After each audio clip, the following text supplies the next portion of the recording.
This programme was made with the support of the Broadcasting Authority of Ireland.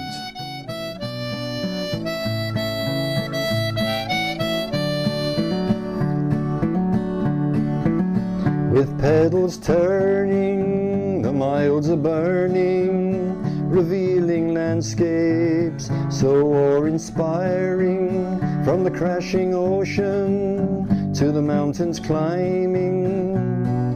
Ireland is there for you and me.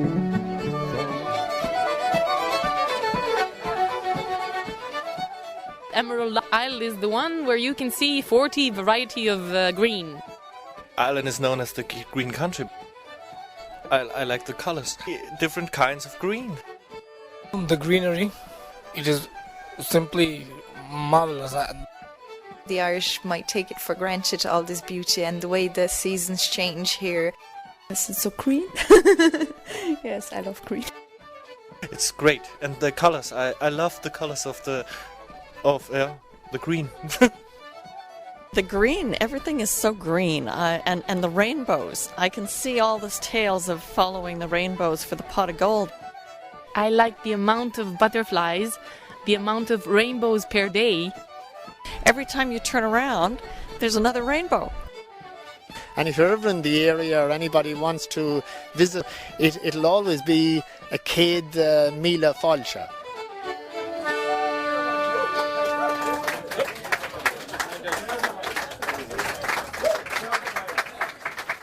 I'm Paul Wright and welcome to the second programme of On Your Bike, the series which celebrates those people and places we encounter on our cycle odyssey along Ireland's western seaboard. In our last programme, we cycled from Tralee town towards the Dingle Peninsula. Eventually reaching Annascaul village in the Dingle Peninsula, here's a taste of what occurred next. We're here now today. I've just arrived into Annascaul. I'm still trying to catch my breath. And I'm talking with a good man here now. You very kindly showed me where there's accommodation in Annascaul, and we're beside the Annascaul River. First of all, do you want to introduce yourself to our listeners and just tell them what part of Annascaul we're in at the moment? Well, my name is Ted Moyne, and we're in the west end of Annascaul. We're near the river. Just beyond the river is the road up to where Tom Crean is buried, and his wife. And it's Ballinaccorty, am I right? Yeah. And we're just alongside the South Pole Inn, which was opened by him in around 1920. And he was married to Ellen Hurley, and they had two daughters, and one of them is still alive in Tralee. So, a very famous Kerry man. And put Kerry on the map, really, along with the footballers. I mean, a real unsung hero in every sense of the word. Hard to believe. I mean, Ted, you're from Tralee originally yourself, but as a Kerry man, what is it about Tom Crean that really has captured the imagination of so many people, women, men, of all age categories, from all social backgrounds?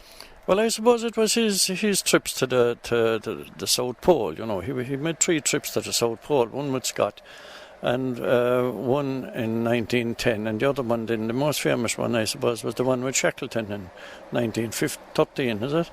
Or 15, I'm not 1916, thereabouts, that's right. 1915, and he gained... Actually, at the beginning of the First World War, they headed off. So he gained a lot of prominence in that trip, because, as well as the 1913 one, where he saved 2 men... that would be the turnover, if I'm correct. Yeah, and he saved 2 men by doing an 18-hour walk and with just on a couple of biscuits and a bit of chocolate, as far as I know. And somebody said that time that was the greatest feat of endurance that he ever saw from any man, And then he had a lot of endurance when they went with Shackleton, when they got tied up in the Weddell Sea, and they were there for 6 months. And then they moved out of there in 3 boats. There was 22 in the party, and arrived in Elephant Island, which wasn't suitable either. And Crean and Shackleton and a fellow by the name of Worsley and 2 more went to set out then for South Georgia, and when they arrived in South Georgia, they were on the long side of the island again, and they had to come 36 hours between falling and rising and skating to get to a whaling station called Stromness. And from there they sent out a rescue party, and all 22 in the party were saved, So that's... He came back here, he retired from the English Navy in 1920, came back here, opened the South Pole Inn, and the South Pole Inn is still here today. Ted, just want to say on behalf of all our listeners, thanks profusely. You have to head on there now. I think you're driving a bus or something. So look, thanks a million. You're welcome. Thank you very much. Bye.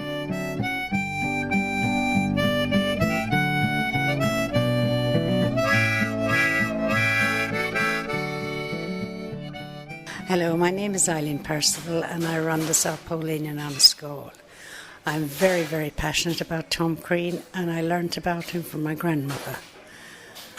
I lived in England for years and years and came back 11 and a half years ago to run the pub.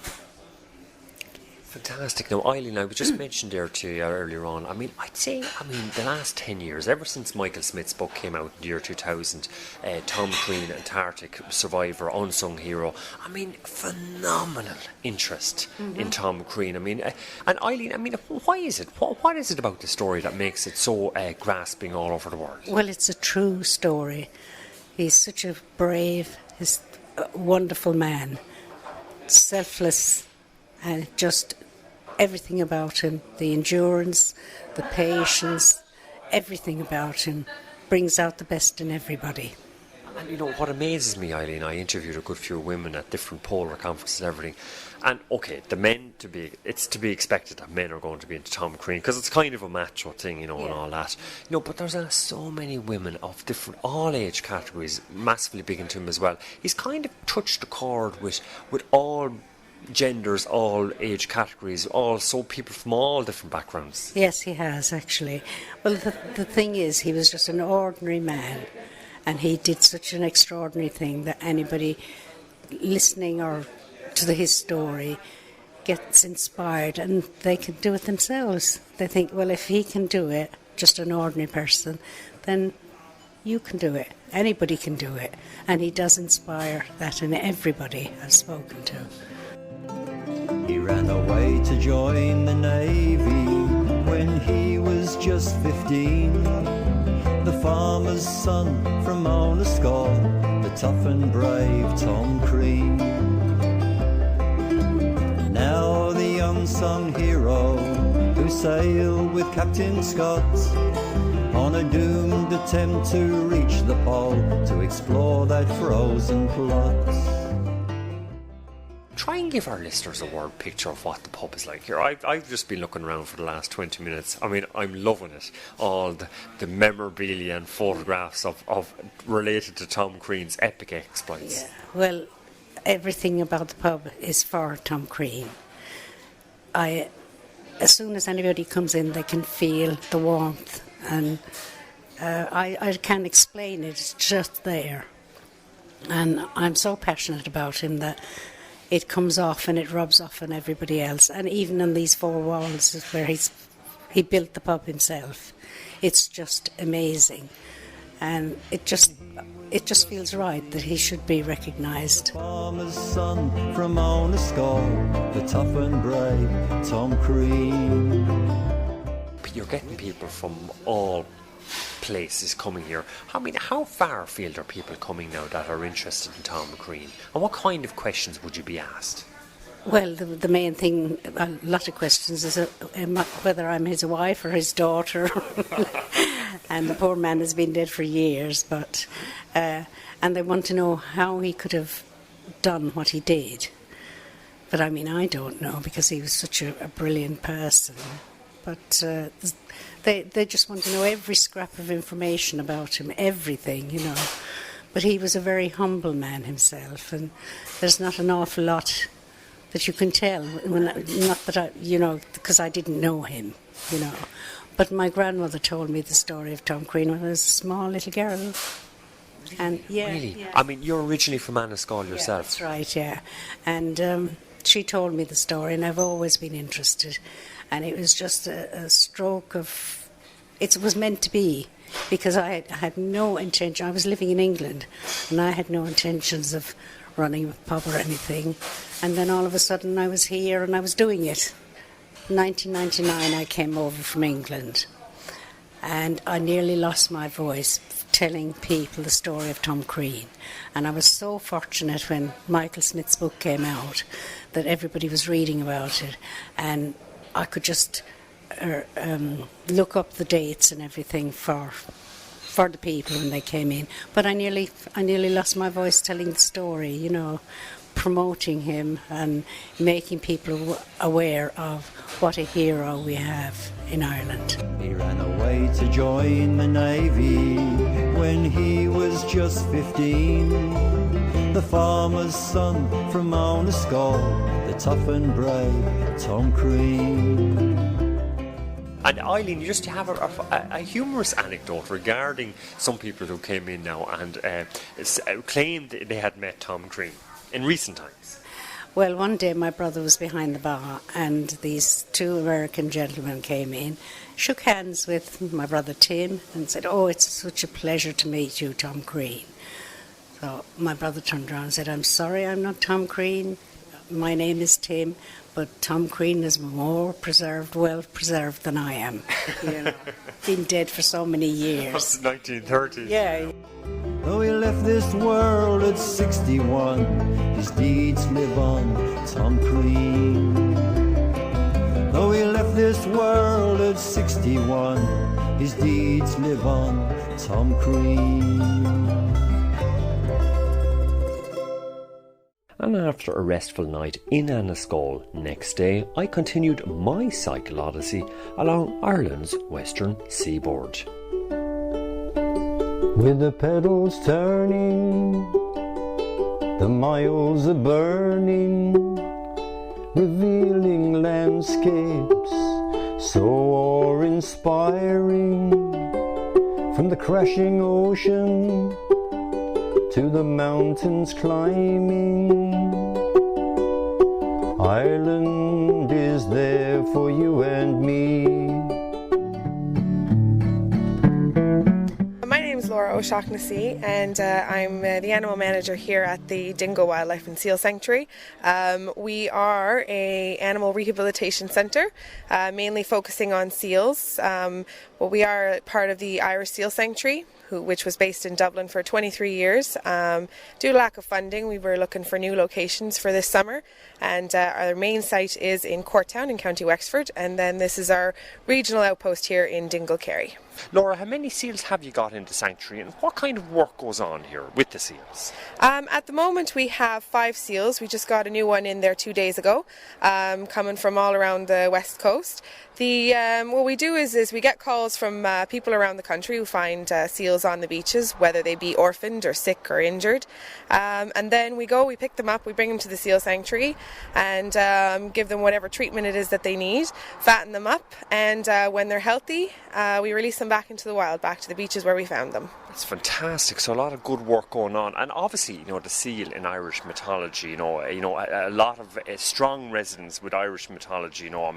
That the stories of the seal coming out of the water and turning into the woman and all that's great stories. Don't ask me to name them in the Gaelic, but they're fantastic stories.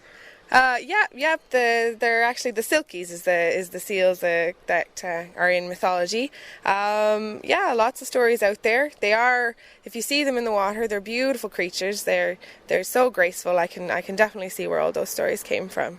Laura, where would you be getting people from that would be visiting the Seal Sanctuary here just on the outskirts of Dingle?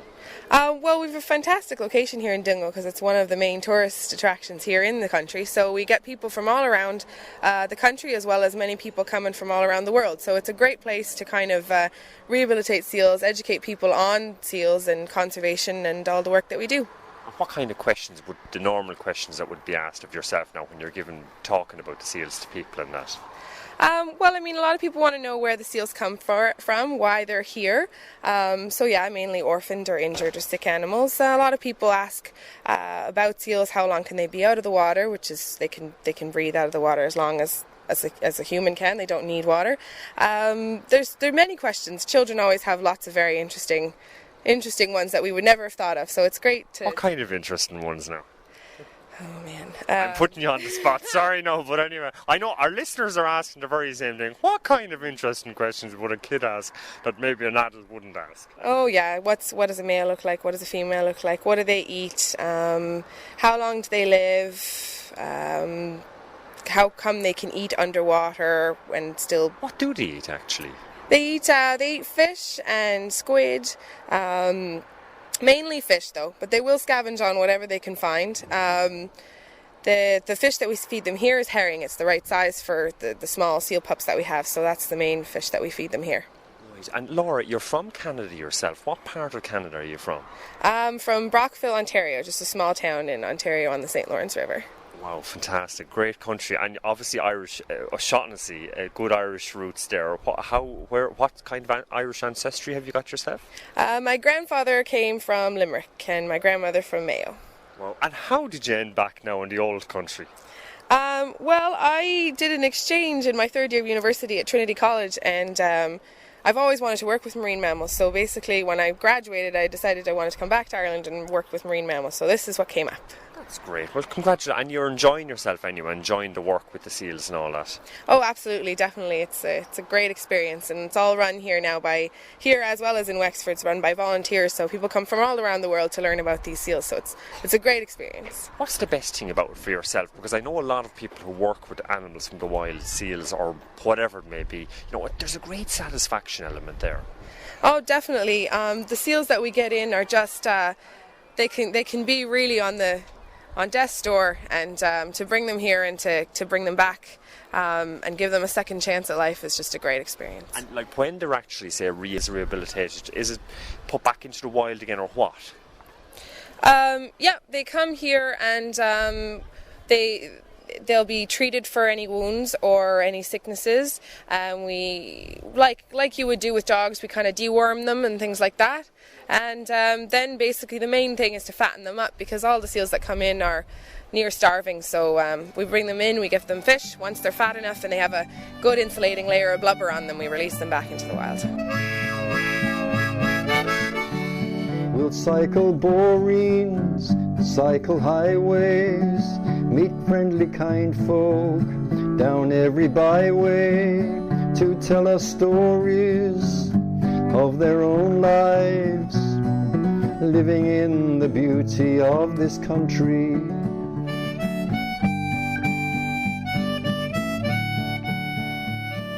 We're looking out now on Dingle Bay. I'm talking with a good person. Do you want to introduce yourself to our listeners and just tell them where we are at the moment, please? We're just looking out onto Dingle Bay. Got the town to our right and the castle to our left. And your own name is? Carmel Moore. Carmel, you're from this area yourself? No, not from Somerset, Bath. Right, fantastic, which is a famed place itself for, down through the ends of time. Absolutely. And just, Carmel, you've seen fungi yourself. Yep. You were telling me, sorry, Carmel, I'm standing on your foot there, sorry. That's not meant to happen, and they don't recommend that, for interviewees. But Carmel, just continue with this. You've actually seen fungi yourself. Yep. You saw them last week. We did. We got a small boat, which is 11 foot, and we were out with a very small outboard, and it was absolutely calm. It was about sort of 10 o'clock in the morning, not a ripple. It was just like glass, and he came and he swam with us, and he swam along. Probably the boat goes on about 10 knots, and he swam with us. It was absolutely clear. He was just below the water. He dipped under the boat, left, right, just came, had a little look at us, took his eye out of the water, back in again, a couple of double dips, and he just, about an hour, he was out with us. Wow, that's fantastic. That wouldn't happen to many people, not for an hour. He does. He's out there all the time, and there's a lot of people. We were here, and there were about 10 people on kayaks, all hoping to get a glimpse of him. But there's a lot of fishing boats out here, and there's a whole industry built on seeing fungi, and they're out. The day he goes, Dingle is going to be weeping. I'll tell you, there's going to be gnashing of teeth. There must be one in training. There must be some sort of battery-powered something somewhere. They might have a substitute somewhere or whatever. NASA technology in there or whatever. But just for yourself, do you come here often to this part of the world? I do, about every year we come. But we were here last year, and it was very unusual. We had a rib, and a school of dolphins came in, and there were probably 50 dolphins just in the mouth, and they were absolutely fantastic juveniles. You've got the older sort of sedentary parents all jumping, and all the little babies, and Fungi just disappeared. We couldn't work out. He had been playing. As soon as they turned up, he could obviously hear them because a lot of clicking and whirls. He just disappeared for about 2 hours, not a sight. So we wondered whether he'd come down and hid and was very uncomfortable. Wow. And then after a couple of hours, he sort of reappeared again, doing jumps and backflips. But basically, I mean, it's amazing. The connection. It's almost domesticated. I mean, there are people, apparently, there are stories of where kids have been quite ill or quite poorly, get in the water, and he does sort of swim around them. And it's sort of quite, I think for a lot of people, it's quite a spiritual thing for them, sort of this sort of, this wild beast to be sort of swimming around and be quite tame and have a little look. Yeah, it's quite moving when he chooses to come to you and have a little play. It's great. Yeah, I mean, there's some great magic there in nature. I mean, you know with the kids up in Dublin, working with the horses and all that there, and in cities right across the British Isles and beyond. Yeah. And I mean, it's amazing the magic of nature, and in a way we're so civilized in our civilized world that we've kind of lost a lot, and maybe this is reconnecting us with what it could well be. And also because you can go to Florida, and you can they're all very domesticated and trained dolphins, but this thing is wild, and you hope he's going to be there, but there's nothing keeping him. There isn't a big net. He chooses to come and interact, and people get huge amounts. He must get huge amounts out of it, because why would he stay here? I don't know what's keeping him here. There's a lot of traffic and movement, but he obviously just chooses to stay. And that's fantastic, and brings you. We're both getting something from it. That's fantastic. I hope I meet up. I'm looking forward to interviewing him myself later on. You know what I mean? A world exclusive for radio. Bubble, whatever.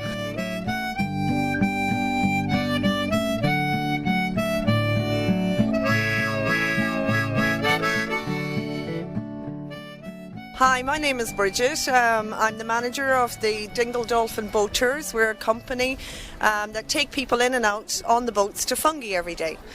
I'm looking at your sign up here in the office. What does it say now, the sign here?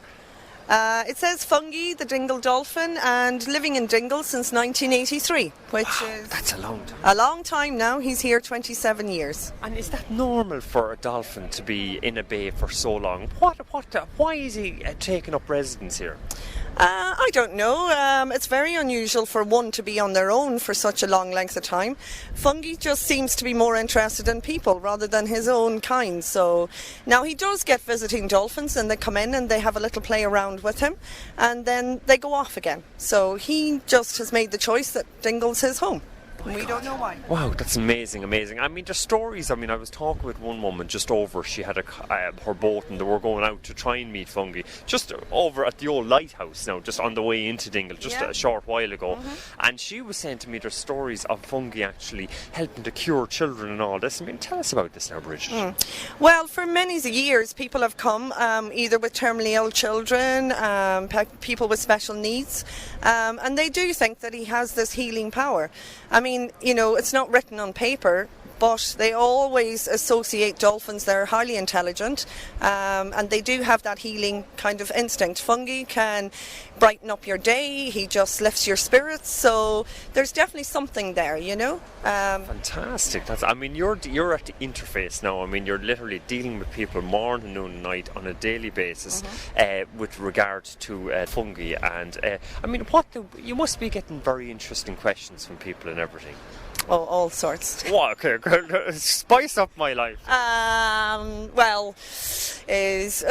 can we, is Fungi gay? Is he... even for me, that's OTT now.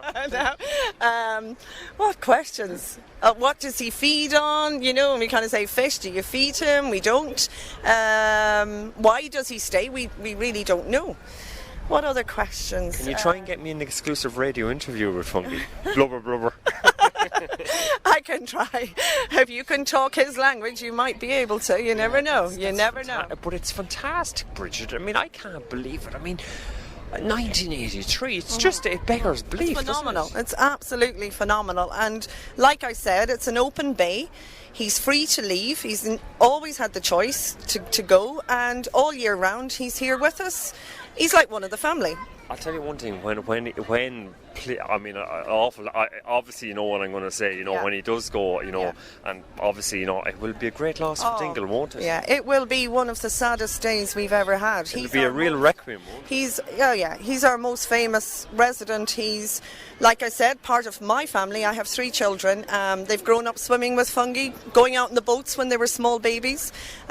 Both me and my husband worked on the boats, and the kids, they still go out. My son is 20. He still goes out every day, so yeah.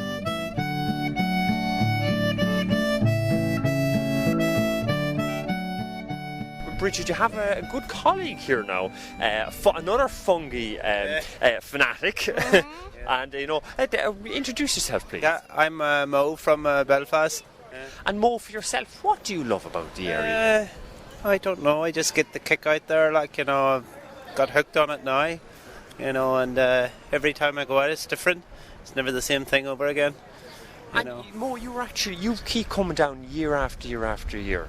Yeah. To get the exercise and I get to spend, well, he chooses to spend time with me, you know. It's his choice and I enjoy that, you know. That's fantastic. And how do you feel, Mo, when you're in the water, you know, I mean, you know, and you're, say, interacting with in Fungi's neighbourhood? Yeah, you just feel kind of special, you know, that he has selected you to interact with you out of that big ocean, like, you know, it is a great feeling, like, but when you experience it, it's hard to describe it, only to experience it. Mystical, something mystical about it, isn't it? Yeah. I mean, because literally, kind of, you know, it's in a way, like I remember years ago myself. Now, the nearest probably, and I remember just being up in the mountains and climbing and meeting a wild stag, you know, and the hairs literally go up in your back. It's hard to explain to people that kind of way, isn't it? Yeah, I'd say the hairs in the backs was way back many years ago when I used to take sick people out to him, you know, like a girl. I did a girl with cancer one time and took her out to the dolphin, and from that day on, she got better and better. And those things like are what made my life good, you know. Wow. Done something special like that. And she had cancer, and that's a miracle. Yeah. Well, they say that's the gift of the dolphin, you know. I believe in it.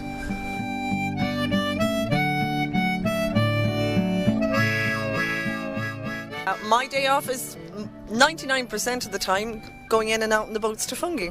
That's what I do. I get up, I have a little girl, 3, and we take her out in the boats because he's always different. Every time you go out, he does something different. So last Wednesday was my day off, and I did 2 boat trips out to Fungi. And you feel totally elated. It's a great feeling just to go out. He swims close beside the boat, and he just lifts your day. He really brightens it up. So if you're in that kind of bad humour or you're feeling a bit down, get on the boat, go out. You won't regret it. And to hear more exciting travel adventures, then make sure to catch our next number 3 programme in this 13-part On Your Bike series, when we'll be investigating the sand tiger sharks who live in Dingle town and much more. This programme was made with the support of the Broadcasting Authority of Ireland. Song by Cliff Wedgbury. From myself, Paul Wright, bye for now.